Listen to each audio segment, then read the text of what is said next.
Thank you for joining me for this episode of the podcast. Today's episode is the housing market update for October 2023. We'll take a look at what's happened recently in the United States housing market. Let's get after this update. Are you feeling uncertain about selling your home?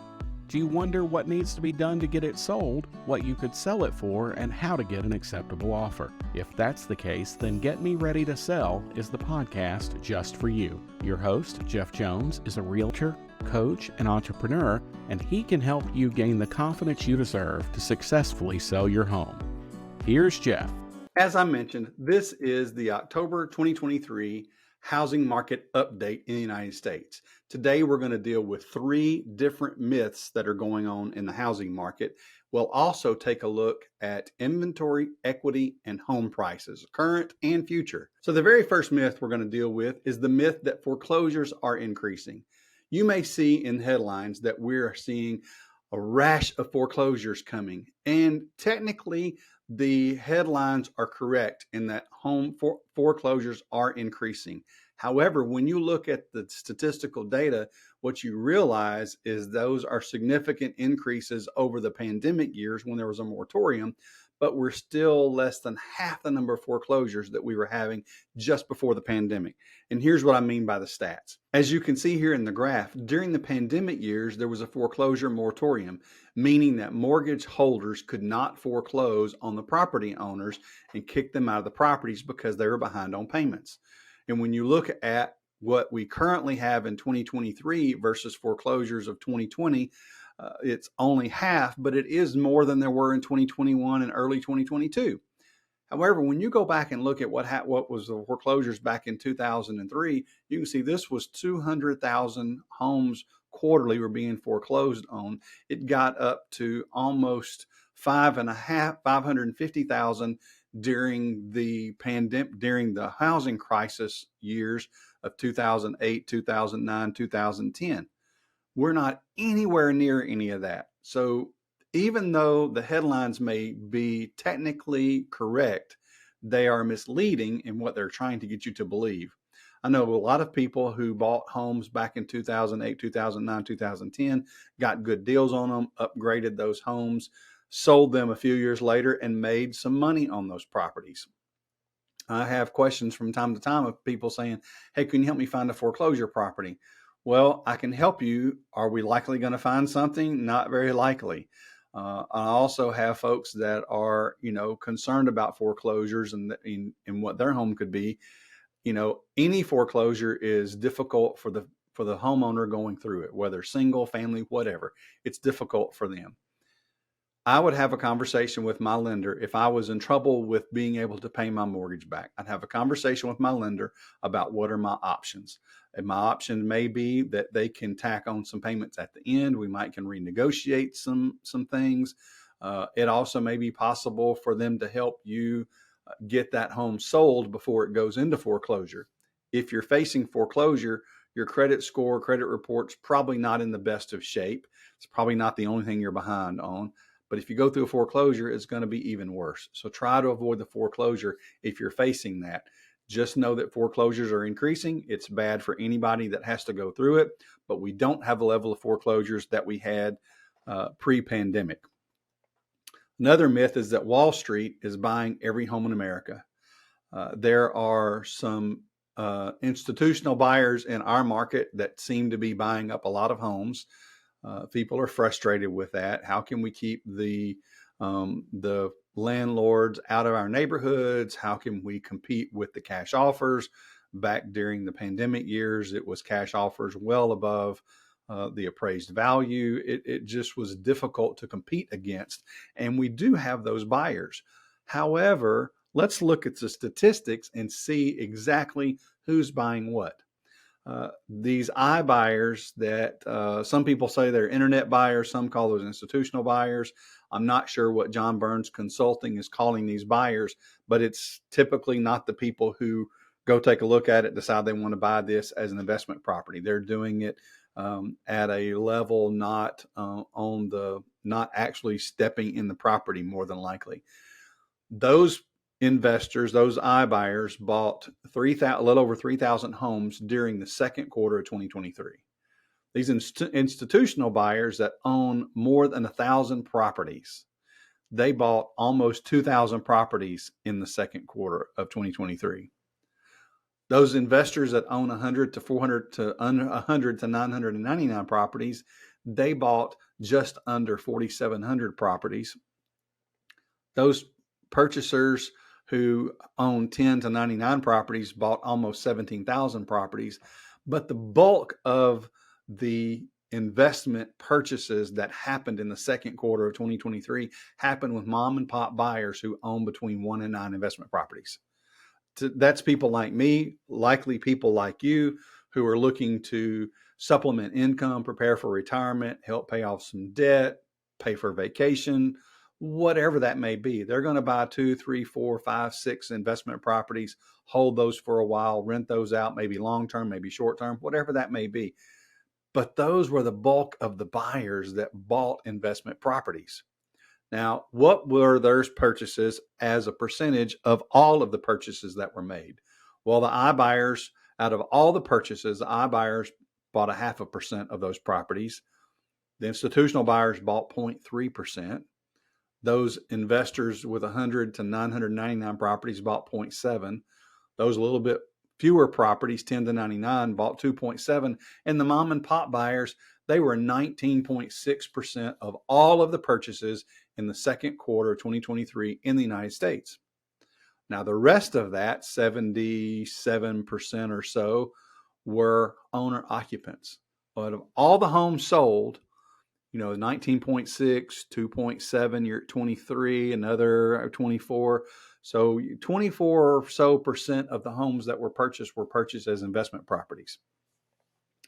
Almost 20% of those were mom and pop buyers. The rest, 75, 76%, were purchased by owner occupants. They bought the property and they're going to live in the property. So these institutional buyers, the Wall Street buyers, aren't running us out of business. They are one of the elements who are buying properties. They have some influence on what's going on in the housing market, but they're not ruining the housing market. Now, we get into what about people selling their homes? Are sellers going to put more homes on the market?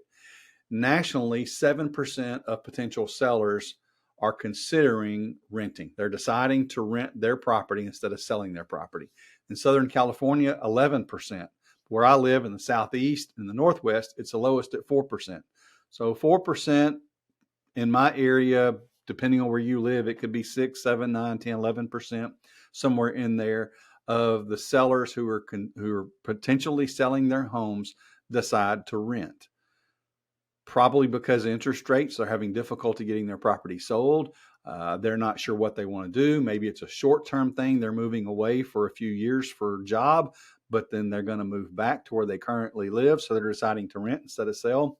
Whatever the case may be, those are some of the some of the sales that are not happening because these sellers are deciding to rent their property out. And apartments are also having an impact on that. Apartment construction, according to the housing scene column, is roaring along at a 40-year high. That means more choices for renters, likely at lower rents as everyone jockeys for tenants. There's an apartment complex being built 1.5 miles away from my home. It's in an area where there are no other apartment complexes. There's not even any probably within 5 miles of where this one is, but they're putting one up here. It's in a high demand area. The rents are high. The mortgage payments are high. Occupants can live in the neighborhoods that they want to live in and live in an apartment for a period of time, maybe long-term, maybe short-term, whatever that may be. But it's another option for folks. And these apartment builders want occupants. They want tenants in their properties. New construction home builders now. Back 2020, 2021, early 2022, they didn't hardly have to offer any incentives. Now they're offering $10,000, $15,000 worth of incentives for people to buy their homes and move into them. The market has definitely shifted. Apartments are a possible part of the solution that we have, but we don't see these institutional buyers that are Wall Street buyers that are crushing the market right now. And rental owners plan to sell properties in the next 2 years. That's 32% likely to sell or slightly likely to sell. 56% said they're not likely to sell at all. We're not going to see, don't expect to see a huge turnover of investment properties from folks that are planning to sell over the next couple of years. A third myth that you may be hearing, not so much in my area because this isn't a thing where I live, as much of a thing as in other areas, but Airbnbs will crash the housing market. There's some concern that they're going to crash the housing market because of some feel like it's creating some instability in the housing market. A short-term rental survey from realtor.com and Census Wide said that 59.8% would consider renting out their current house rather than selling it if they were able to buy or rent another home in the future. So are homeowners, potential sellers, going to turn to Airbnbs? 60% said they would consider it. Around 20% said it would be great to have the extra income from a renter. And around 18% said the idea of owning a rental or investment property appeals to me. So when talking to these homeowners about what they might do, there is some potential for it to go Airbnb, to go to investment properties. So you may see some headlines that Airbnbs are destroying certain cities. Looking at short-term rentals, that was the rage back in earlier this year. You can see that short-term rentals, to what we consider Airbnbs, back the week of June 4th, there were 22,500 listings in New York City. September 10th, that's down to 4,600. So there's not as many of them available right now. Maybe many of those were gobbled up and these just weren't gobbled up, but there's not as many on the market being available right now. And the flip side of the issue with our Airbnbs destroying the housing market, the state of Arizona passed a law that bans all of its cities and towns from capping their number of short-term rentals. At the start of 2023, Phoenix had over 20,000 short-term rental units, and all that competition has led to many of them sitting empty for weeks at a time. So they're not getting rented out as much. Don't think it's going to kill the housing market. Nobody really expects that. It is going to make some adjustments to the Airbnb market that might not be as lucrative as it was, at least in some markets. So we talked about those three myths. Are we going to see a rash of foreclosures? Are the Wall Street buyers killing the housing market? And are the Airbnbs killing the housing market? All of those, we looked at the data that shows that those are sort of myths. They're not likely to have as a significant impact as the headlines would want you to believe. Again, in headlines, tragedy, problems, bad things sell. Hey, thanks for listening so far. I just want to make sure that you know about ReadyToSellScore.com. On that website, you'll choose some statements that best describe how ready you are to sell your home. Then you'll get a customized list of items of things that you need to do to actually get ready to sell your home. I look forward to being able to help you any way I can. Now, back to the show. So what's really going on in the housing market as of October 2023? Let's take a look at inventory. What's happening with inventory? Jeff Tucker with Zillow said that what we didn't expect, especially considering 7+% mortgage rates, was more new listings. Having more listings come on the market across the nation. I'm sure there are some markets around the country that are seeing a depressed number of listings, but there's not many of those. When you take a look at what's happened since 2017, you can see all these lines here with 2017, the light gray and the dark gray are 2018, 2017, 2018, 2019 are the grays. We had more listings then than we've had in 2020. And you can see this 2020 is the dip that you see in April. That orange is a dip there from 2020 when COVID hit and everybody pulled from the market. But by the end of May, we were right back up to where we had been in early March with a number of listings that are out there. And what you see, this broad blue line at the bottom is this year. And in August, you can see that it was actually up a little bit over July. We saw an increase. Hardly any of these other, I can't see any of the other lines on here where from July to August it increased. They all continued to decrease. Now we're 7.5% new listings below where we were this time last year in August of 2022, but we saw an uptick in August. Not sure what September is going to reveal for us when we get to the September numbers and the October numbers, but we did see an uptick in August from July, the number of listings. And we're talking about mortgage rates. We're not going to dwell on the rates, but they do have a little bit of an impact. And you can see that 26% of homeowners that have a mortgage currently have a rate of 3 or less than 3%. 44.5% have a rate of 3 to 4%. That is 70% have a rate of 4% or less. 20% up to 5%, 5% to 6%. That's 5.3% of the mark of the owners with mortgages, and 3.7% have a greater than 6% mortgage rate currently. Well, what that's talking about, what that has an impact on, is it has an impact on new listings, because people with these lower mortgage rates aren't as likely to sell. The lock-in rate, so these lock-in rates limit new inventory. The current loans with the mortgage rate at the time of origination, if they've got a 3 or less percent, they're probably not selling. They're not selling. 3 to 4%, they're probably not selling. Those that have, that 4 to 5%, they're going to think really hard about selling their home before they actually sell it. You'd see some of these with higher rates that are more likely to sell. That's going to shrink the number of homes coming on the market because more people are choosing to stay in them because they've got their rates locked in so low. Mortgage rates tend to be less relevant to older homeowners. 1 in 4% of U.S. homeowners say high mortgage rates wouldn't impact their decision, because 43% of them won't need a new mortgage. They have enough equity in their home that they'll be able to sell their current home and pay cash for their next home. More than likely, they would, as older owners, they're likely downsizing, moving to an area to be closer to kids, especially closer to grandkids. I understand that. Or maybe moving into some type of assisted area, something with a smaller yard, a smaller house. They're, empty nesters or singles, older singles living alone.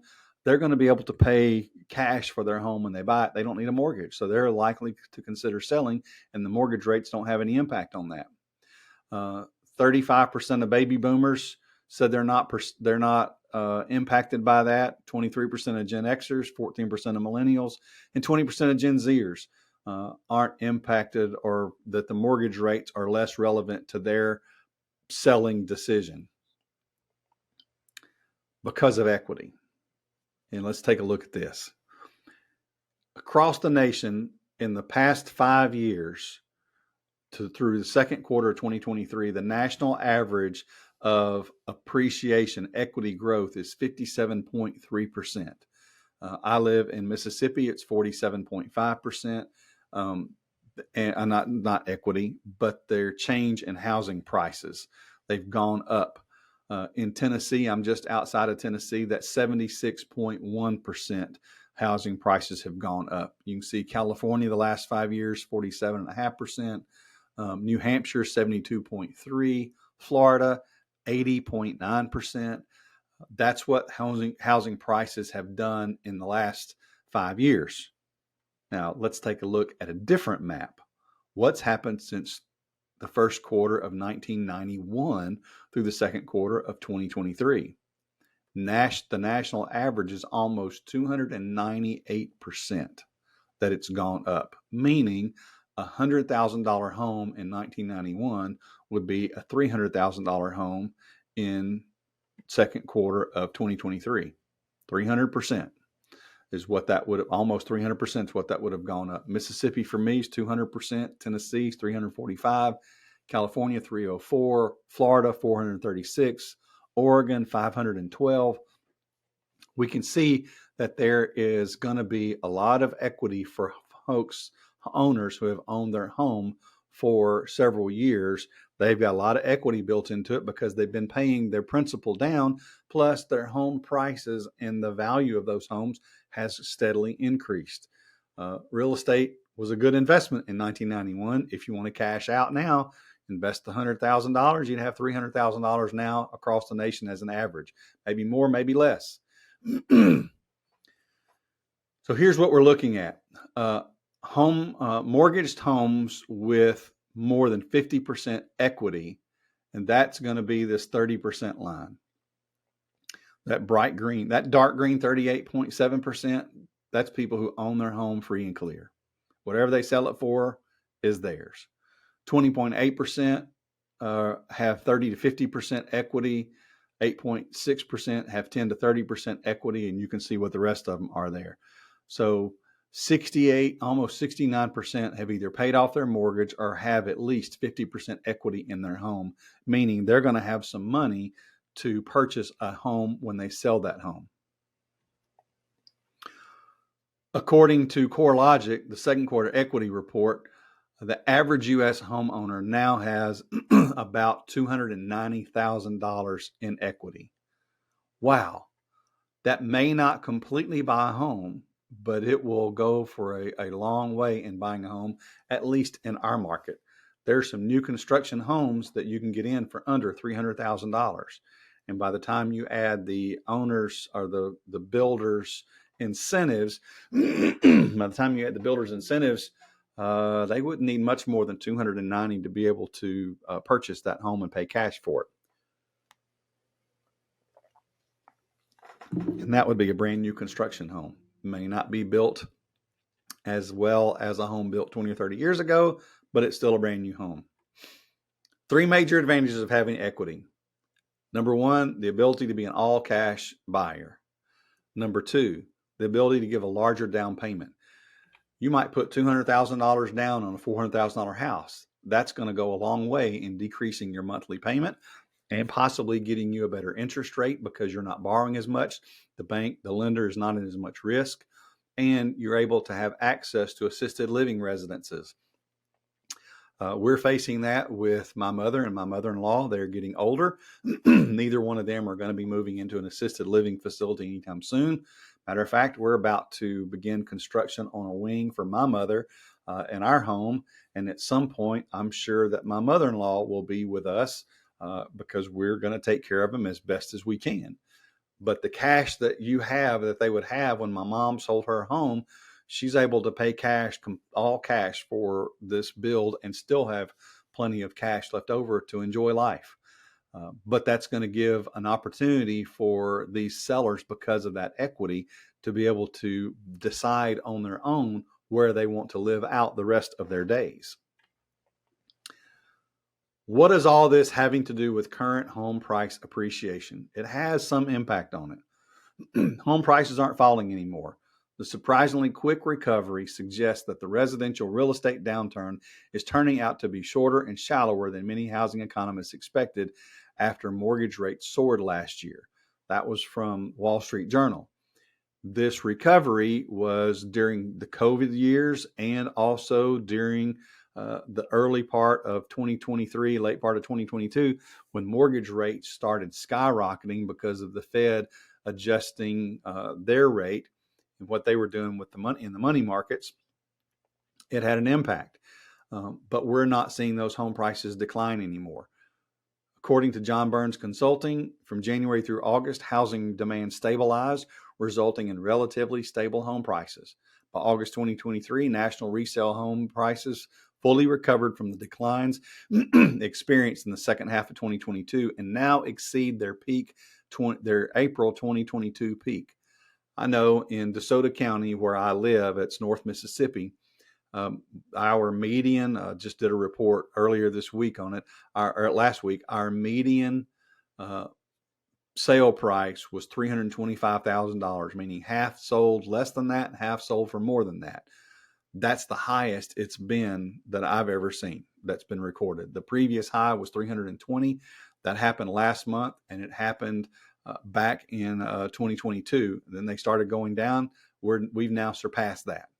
Shelby County, which is where Memphis is, they're not at that peak anymore, but they are still considerably higher. We're still seeing those rates go up. Overall, it appears the reduction in supplies outweigh the decrease in demand. Thus, house prices have started to increase even as sales have fallen. That's from Freddie Mac in the Mortgage Market Outlook. We say a balanced market is 6 months of inventory. Currently in the county I live in, we have, I believe, 2.3 months of inventory. And in Shelby County, just the county north of us, we're at a little over 3%. That's still considered a seller's market. Now, it's not as much of a seller's market because there's not as many buyers looking because of the interest rates, and they're unsure about what's going on in the economy. It's having an effect on it, but it is not depressing prices across the board. You can see these three major evaluators, Case-Shiller, FHFA, and CoreLogic. They all show a decline in housing prices from July of 2022 to January of 23. That happened across the board. We saw home values ramp up in 2022, and now we're still seeing these home prices. They're green, meaning they're more than they were the previous month. Those increases aren't as high as they were, like CoreLogic. July was 0.4 and June was 1.6. Case-Shiller, June was 0.07 and July was 0.06. FHFA saw a reverse. They saw a 4.4% increase from June over May and a 0.8% increase from July over June. All this to show that our home values are still increasing. We thought the end of last year we were going to see a downturn. How long would it last? It didn't last very long. Here's another, Zillow, Black Knight, and Freddie Mac. They're all still showing home values are increasing month over month so far in 2023. We're not seeing them go down. You can see regionally, national rate of appreciation is 0.8%. And that's month over month. And you can see what's happened in the Pacific or the East North Central at 1.2, the Mid-Atlantic or the South Atlantic, 1.4% month over month. Home prices are going up. That's what all this is saying. The top 20 cities that Case-Shiller takes a look at, they've all seen an increase. People wonder what's going on in California and Los Angeles. 1.1% increase in July over the previous month. You can see in Phoenix, 1% increase. San Diego, 1.5% increase. Seattle, the whole West Coast, if you're looking at national news that I follow, is the whole West Coast is going crazy. We're still seeing home price on the West Coast increase. If you're in markets, Boise has been taking a hit. New Orleans is taking a hit, and so is Austin. Those home prices are not keeping up right now, but those are the anomalies that's happening in a few markets around the country. But what we're still seeing is home prices, home values are still increasing. What are they going to do in the future? Who knows? But let's take a guess anyway. According to CoreLogic, high mortgage rates have slowed additional price surges, with monthly increases returning to regular seasonal averages. In our market, that's about 4 to 5%. In other words, home prices are still growing, but are in line with historic seasonal expectations.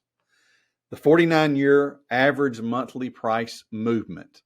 You can see what they typically do. The summer months are months when more people want to move. So obviously, there's a greater demand for homes. There's more buyers on the market. Home prices are going to go up. They still increase, but not at that same rate as you get into the fall of the year. How about month over month, that 49-year average versus 2023? We did see a decrease in January, but from Case-Shiller, but you can see that the rest of the months, once you get into March, up through July, 2023's movement was greater than the 49-year average. Home values are still increasing. Can't say that enough. Nevertheless, home prices are still expected to re-accelerate and reach mid-single-digit growth rate by the end of the year, according to CoreLogic's latest HPI forecast. The rest of the year forecasts, the average of all 6 of these is 3.3% increase by the end of the year. We're still seeing values go up. We mentioned that HPI, there was a nationwide panel of over 100 economists, real estate experts, and investment and marketing strategists that weighed in on all of this. And their expectation is that we're going to see not as high of a rate of increase in 2024, but it ramps back up into more seasonal than what it's been normally before we hit the pandemic. And you might be thinking, oh, that's not great, because we saw double-digit increases in 2021 and part of 2022. That's a good thing. It's slowing down those home prices, because those homes that were selling for $300,000 in early 2020, by that same home, if it was put on the market in 2022, would have been 20 to 40% more, which means that could have been $60,000 to $100,000 more. That $300,000 house could be $400,000. That's what's pricing a lot of buyers out of the market. So a slowdown in the appreciation helps let all the rest of the market pieces catch up to where buyers have a better opportunity to purchase property. So what does all this mean for you? If you're a buyer, home prices are more than likely not going to get better down the road. There may be some dips in some markets, and who knows what could happen. Right now, there's a war going on between Israel and Hamas. Who knows what that's going to do? I tell people all the time, here's kind of what we expect to happen in the housing market. However, we don't know what Washington, Russia, China, or the CDC is going to do. We don't know what they're going to do. Any of those could throw a monkey wrench into all those plans. If you looked at what the expectation was in January, February of 2020, that's not how the year ended, because of this COVID pandemic that we had. So the best thing that we can do is kind of forecast what's going to happen. We don't see home prices crashing. Again, anything can happen, but we don't see those. So if you're a buyer, you're not going to get that home at a better price than today. If you can afford the payment, whatever the interest rate is, if you have the money saved up to make your down payment, consider very seriously making a buy now, especially if you find the home that you want with what you want in it, where you want it. Now may be the best time for you to buy. Now may be when you need to wait to buy. Only you know that. Having a conversation with your lender, with your real estate agent. If you don't have one, I'll be happy to have a conversation with you, or find one in your local market.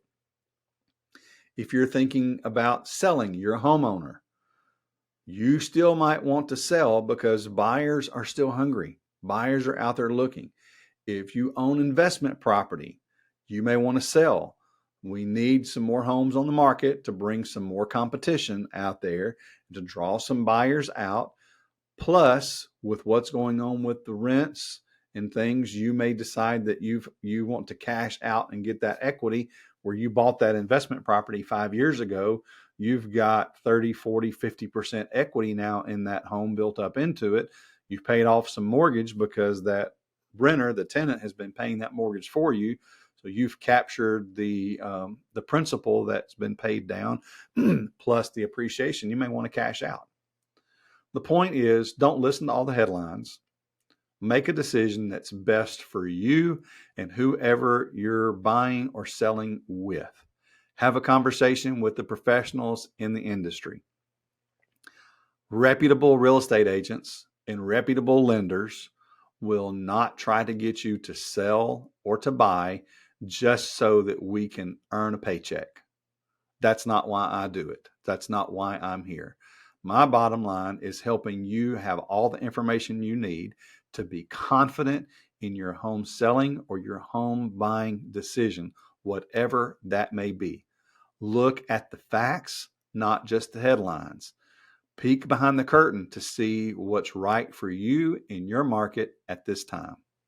Hey, thanks for listening today. Make sure to check out the show notes for any links to websites I may have mentioned and for a transcript to this episode. If you're listening on podcast but you'd rather watch it, you can discover it on our YouTube channel. Just look for Get Me Ready to Sell. You deserve to be confident in your home selling process. And if you have an agent already working with you, they should be helping you. If not, let's have a conversation to see how I may be able to help you get ready regardless of the market you're in. There are 3 things that you can do right now to get yourself ready to sell.